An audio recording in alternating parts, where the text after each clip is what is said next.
एक बार भगवान श्री कृष्ण एक पेड़ के नीचे बैठे बांसुरी बजा रहे थे। उसी समय एक हिरण दौड़ता हुआ आया और भगवान श्री कृष्ण के पीछे जाकर छुप गया। वह हिरण बहुत ही घबराया हुआ था। भगवान श्री कृष्ण ने उसके सिर पर हाथ फेरते हुए कहा, क्या हुआ, तुम क्यों छुप रहे हो? उसका पीछा करते हुए एक शिकारी भी वहां आ पहुंचा और बोला, यह मेरा शिकार है, इसे मुझे दे दो, इस पर मेरा अधिकार है। भगवान श्री कृष्ण कहते हैं, हर जीवित जीव पर उसका खुद का अधिकार होता है, न कि किसी और का। वह शिकारी क्रोध में बोला, यह मेरा शिकार है, इसे मैं पकाकर खाऊंगा। भगवान श्री कृष्ण बोले, किसी भी जीव को मारकर खाना पाप की श्रेणी में आता है। क्या तुम पाप के भागी बनना चाहते हो? मांसाहार पुण्य है या पाप, क्या तुम धर्म को नहीं जानते? वह शिकारी बोला, मैं तुम्हारी जितना शिक्षित नहीं कि यह जानूं कि मांसाहार पुण्य है या पाप, पर मैं यह जानता हूं कि जीव को मारकर खाना, इसमें कोई हर्ज नहीं। मांसाहार से तो एक तो वह जीव को जीव बंधन से मुक्त कर रहा है, फिर क्यों मांसाहार से मना किया जाता है? वैसे भी मैं इसको मारकर नीच योनि से मुक्ति दिलाकर पुण्य ही कमा रहा हूं, फिर इस पर पाबंदी क्यों? इस कार्य को तो प्रोत्साहित करना चाहिए। जहां तक मैंने सुना है, जीव हत्या तो शास्त्रों में भी बताया गया है। राजा लोग शिकार किया करते थे। ऐसे तमाम तर्क देते हुए भगवान श्री कृष्ण से पूछा कि फिर क्यों यह मांसाहार गलत है और पाप की श्रेणी में आता है? आप ही बताइए, मांसाहार पुण्य है या पाप? भगवान श्री कृष्ण समझ गए कि इसकी बुद्धि मांस खाने के कारण तामसिक हो गई है और उसने सोचने और समझने की बुद्धि भी खो दी है।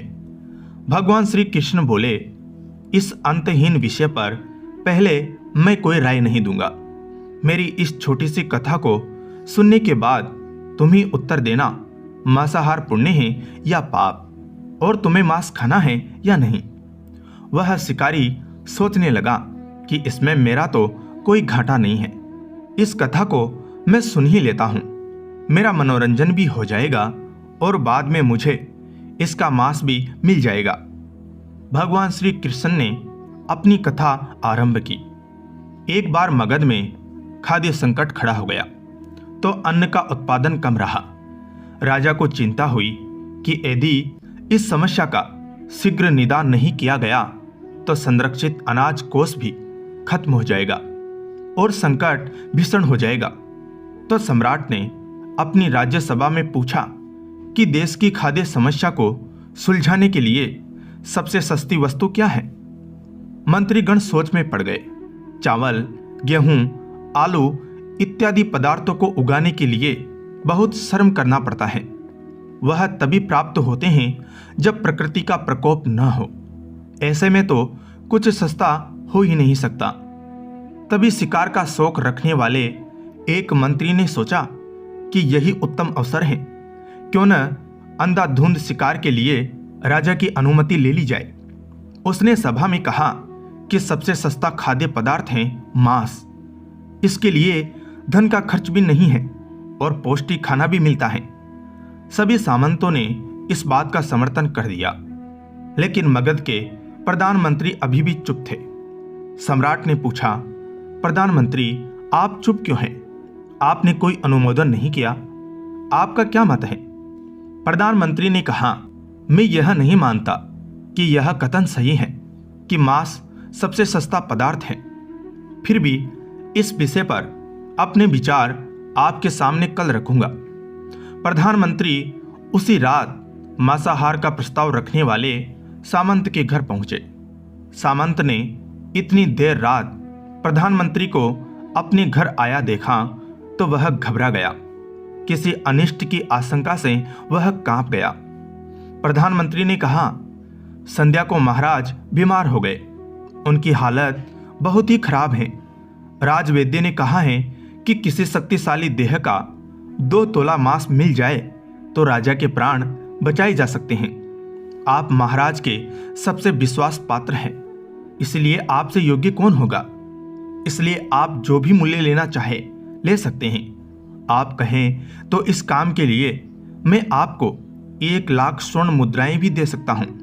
एक बड़ी जागीर भी आप मांग सकते हैं। बस आप अपनी इच्छा कहें, मैं कटार से आपके हृदय को चीरकर बस 2 तोला मांस निकाल लूंगा। यह सुनकर सामंत के चेहरे का रंग फीका पड़ गया। वह सोचने लगा, जब जीवन ही नहीं रहेगा तो 1,00,000 स्वर्ण मुद्राओं से मैं क्या करूंगा, और बड़ी जागीर भी किस काम आएगी। वह झटपट अंदर भागा और अपनी तिजोरी से 1,00,000 स्वर्ण मुद्राएं लेकर आया। मुद्राएं देकर उसने प्रधानमंत्री के पैर पकड़ लिए और गिड़गिड़ाते हुए बोला, श्रीमंत, मैं आपकी 1,00,000 मुद्राओं में अपनी 1,00,000 मुद्रा और मिलाता हूं। इस पैसे से आप किसी और सामंत के हृदय का मांस खरीद ले, किंतु मुझे जाने दे, यह बात किसी और को पता न चले। मैं आपसे आग्रह करता हूं। प्रधानमंत्री जी यह सब समझ चुके थे। वह उसे थोड़ी और मानसिक पीड़ा देना चाहते थे। प्रधानमंत्री ने आगे कहा, सामंत, आप शरीर से बलिष्ठ हैं, आपकी कद काठी महाराज से मिलती जुलती हैं, इसलिए राजवैद्य ने खास तौर पर आप ही का नाम लिया है। आपके दान से हमारे अच्छे राजा की जिंदगी बच सकती है। आप कहें तो मैं आपको प्रधानमंत्री का पद देने को तैयार हूं और खुद आपका कर्मचारी बनकर रहूंगा, पर प्रजा से हमारे राजा न छीने। सामंत तो पछता हुआ दिख रहा था। उसने शरीर पर अंग वस्त्र रखकर अपने जूते भी पहन लिए। जैसे ही वह वहां से भागने वाला था, वह तुरंत प्रधानमंत्री के पैरों में लेट गया। उसने याचना की कि प्रधानमंत्री, मैं इसके योग्य नहीं हूं। जब प्राण ही नहीं रहेंगे तो प्रधानमंत्री पद का या राजा का सिंहासन भी मिल जाए तो मैं उसका क्या करूंगा। आप चाहें तो मेरा सब कुछ ले ले, पर मेरे प्राण न ले। मैं अपना यह भवन और सारा धन आपको सौंपता हूं। रातों रात राज्य से निकल जाऊंगा। इतना कहकर वह अपने घोड़े की ओर भागा और जैसे ही अपना घोड़ा निकालने लगा, आवाज आई, अभी अभी अपने पीछे गए, तुम अपने परिवार को भी छोड़ी जा रहे हो। सामंत बोला, मेरे प्राण से प्रिय कुछ भी नहीं है। जब जीवन ही नहीं रहेगा तो कुटुंब का क्या करूंगा। जीवन रहा तो ऐसे ही सुखी रह लूंगा। इतना कहकर घोड़े पर छलांग लगाकर बैठ भी गया। वह अभी चलने को ही था कि प्रधानमंत्री ने घोड़े की साख पकड़ ली। वह सामंत से बोले, भागने की जरूरत नहीं है, आप आराम से घर पर ही रहो, मैं किसी और का प्रयास करता हूं। यह कहकर प्रधानमंत्री वहां से चले गए। प्रधानमंत्री के वहां से जाने पर सामंत के अंदर कुछ जान तो आई, परंतु बेचैनी बनी रही। उसकी नींद खराब हो चुकी थी। मुद्राएं लेकर प्रधानमंत्री बारी बारी से सभी सामंतों के घर पहुंचे और सभी से राजा के लिए हृदय का 2 तोला मांस मांगा, परंतु कोई भी राजी न हुआ। सबने अपने बचाव के लिए प्रधानमंत्री को 1,00,000 और 5,00,000 मुद्राएं तक दे दी। इस प्रकार प्रधानमंत्री ने एक ही रात में करोड़ों स्वर्ण मुद्राएं जमा कर ली। फिर सुबह होने से पहले ही अपने महल में पहुंच गया। अगले ही दिन राज्यसभा में सभी सामंत समय से पहले ही पहुंच गए। सभी यह जानना चाहते थे कि राजा स्वस्थ हैं कि नहीं, लेकिन कोई भी किसी से भेद नहीं खोलता था। सबको राजवैद्य की तलाश थी, उनसे उन्हें कुछ सूचना मिल सकती थी। प्रधानमंत्री ने सैनिकों को आज्ञा दे रखी थी कि जब तक महाराज राजसभा में न आए, किसी भी सामंत को भी महल से बाहर जाने की आज्ञा नहीं है। राजा सभा में अपनी चिर परिचित गति में आए और अपने सिंहासन पर आकर बैठे। सभी सामंतों ने देखा, कहीं से भी राजा उन्हें अस्वस्थ नहीं लगे। उन्हें तो कुछ हुआ ही न था। प्रधानमंत्री ने उनसे झूठ बोला। हर सामंत के मन में यही विचार चल रहा था, पर कोई भी किसी और को कुछ भी न बोल रहा था। तभी प्रधानमंत्री ने राजा के समक्ष 1 करोड़ स्वर्ण मुद्राएं रख दी। राजा ने पूछा, ये स्वर्ण मुद्राएं किसके लिए हैं और कहां से आई? प्रधानमंत्री ने कहा, 2 तोले मांस के लिए इतनी धनराशि जुटाई है, पर मांस न मिला। अपनी जान बचाने के लिए सामंतों ने यह मुद्राएं दी हैं। अब आप यह विचार कीजिए, मांस कितना सस्ता है। राजा को बात समझ में आ गई। उन्होंने प्रजा को अतिरिक्त परिश्रम करने का निवेदन किया और राजा के अनाज भंडार में से अनाज निकालकर श्रमिकों को दिया गया। उन्होंने पौष्टिक सब्जियों की खेती का तुरंत आदेश दिया। वह 1 करोड़ स्वर्ण मुद्राएं इसी कार्य के लिए और श्रमिकों के कल्याण के लिए श्रम पर खर्च की गई। ऐसे साग सब्जी तेजी से उगी, जिससे प्रजा का कल्याण भी हुआ और पौष्टिकता भी मिली। कुछ समय बाद मौसम अनुकूल हुआ और खेती लहलहाने लगी। इस प्रकार राज्य से खाद्य संकट दूर हुआ।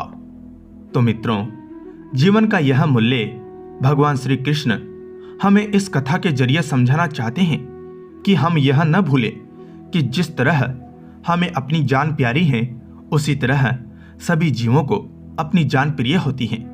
अपने दिल से जानिए पराये दिल का हाल। यदि संसार के संबंधों से मुक्त करने का तर्क सही है, यदि जीव हत्या जीव को संसार बंधन से मुक्त करने का तरीका है, तो अत्याचारी द्वारा किया गया नरसंहार भी माने हैं। वह भी यह तर्क दे सकते हैं कि वह लोग जीवन के कष्ट से आप लोगों को मुक्त कर रहे हैं। अगर उसके लिए वह जीवन बोझ होता तो कभी भी अपनी जान बचाने के लिए संघर्ष नहीं करता, आपसे भागता नहीं। जो आपके सामने असहाय हो जाता है, उसे प्राण गंवाने पड़ते हैं। जिन जीवों को मारकर आप खा रहे हैं, उन्हें तो प्राण बचाने का अवसर भी नहीं मिलता। बर्बरता सिर्फ वही नहीं है जहां सिर्फ मानव का रक्त बहता है। बर्बरता वह भी कही जाती है जहां स्वार्थ के लिए किसी जीव की हत्या कर दी जाए। हम अंत समय में जिंदगी भर के पापों के लिए जिंदगी भर सुकर्म करने की कोशिश करते हैं, परंतु हम यह भूल जाते हैं कि जब वह जीव हमारे लिए काटा गया और हमारे लिए तड़पा, उसका श्राप हमें इस जीवन में ही नहीं बल्कि अगले जीवन तक नहीं छोड़ता। परमात्मा से यह ज्ञान पाकर शिकारी परिपूर्ण हो गया और उसे ज्ञान प्राप्ति हो गई और वह जान गया कि महानता जीवन लेने में नहीं बल्कि जीवन देने में है। शिकारी भगवान के आगे हाथ जोड़कर वहां से चला गया और उसने कसम खा ली, वह अपने संपूर्ण जीवन में किसी को भी कभी चोट नहीं पहुंचाएगा। जय श्री कृष्ण। धन्यवाद।